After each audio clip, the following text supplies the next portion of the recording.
Well, as we near the end of 2019, we want to look back at how weather impacted the Wabash Valley. WTWO Chief Meteorologist Jesse Walker poured over the monthly records. Meteorologist Dan Reynolds has the report.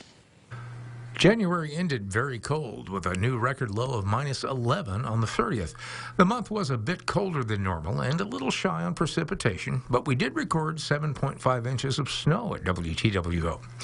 Just 1 week after the record cold, a severe weather event on February 7th near Decker in Knox County. A short-lived EF0 tornado produced winds of 75 miles an hour. Fortunately, just minor damage, but nerves were rattled. It was raining so hard you just couldn't see anything. And I looked out my window and I seen limbs here and there and I thought, oh my gosh. And it just kept blowing harder and harder. And finally I thought, I better go to the other end of the house. And no, I got there and it just went so quick. March was reasonably calm, though snow persisted. 3.4 inches for the month. 700s fell on the 30th. April was a rainy month, and valley farmers were delayed getting into their fields. May continued the rainy pattern, and it warmed up, making for a bad month for farmers. We're over a month behind. May also produced a supercell storm northwest of the valley on the 16th. The storm tracked southeast, producing large hail and brief funnels, but no damage. And you can see the size of this. Look how large is projecting this hail to be as that storm moves to the southeast. And we can back that up for you. Actually, my brother, Doug, lives up near Hillsdale, Indiana. That's in Vermilion County, which would be up not far from the Clinton area. I just got this picture from him. This is a dime, by the way. Look at the hailstone. He measured that at about 2 inches. The supercell also spawned some awesome photos. Here's an amazing picture from near Danville, Illinois. The supercell neared Cayuga and produced this picture. June continued the bad news for farmers with just over 6 inches of rain. Again, getting into the fields was hampered. June also brought the year's biggest severe weather outbreak. Just after 6:30, June 15th, tornadoes struck eastern sections of the valley. Owen County with an EF1, 110-mile-per-hour winds. Monroe County with an EF2, 130-mile-per-hour winds.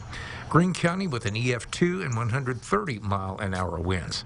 It hit near Crow Road and State Road 54. It traveled approximately 3 or 4 miles due east and left a swath of damage. Fortunately, no injuries. In July, Mother Nature took a break. The only fireworks were the man-made kind. August returned to the wet pattern, but overall, it was a calm month. 1 week, brief overnight tornado near Graysville, Indiana. After all the rain in the spring and summer, the taps went dry in September.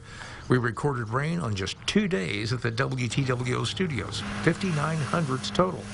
It was so dry, some northern and southern parts of the valley briefly went into a moderate drought.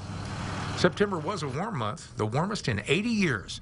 The record hot decade of the 1930s was warmer. The warmth of September carried over to the start of October. On the 1st, we hit 93 degrees, tying for the hottest temperature ever recorded in September, that from 1939. October changed, though. By Halloween, on the 31st, we saw snow showers. The story for November was cold, and it lasted most of the month. We set 2 record lows, and it tied 1976 for the second coldest November. Only November 2014 was colder. We also saw our first measurable snow of the season with 3 inches on the 11th. December started well above normal on temperatures, but then mid-month brought 2 rounds of snow and a brief cold snap. Snowfall totaled 5 inches at WTWO. Some areas in east central Illinois around 7 inches. Jesse and Dan record data for the National Weather Service in Indianapolis. Their reports on temperatures and precipitation, along with reports from across the nation, go to the National Archives in Washington, D.C. Both Jesse and Dan have been honored by the National Oceanic and Atmospheric Administration for their many years of record keeping. Every 30 years, the average temperatures and precipitation numbers are rebalanced, and Jesse and Dan's diligent number keeping is a part of that effort.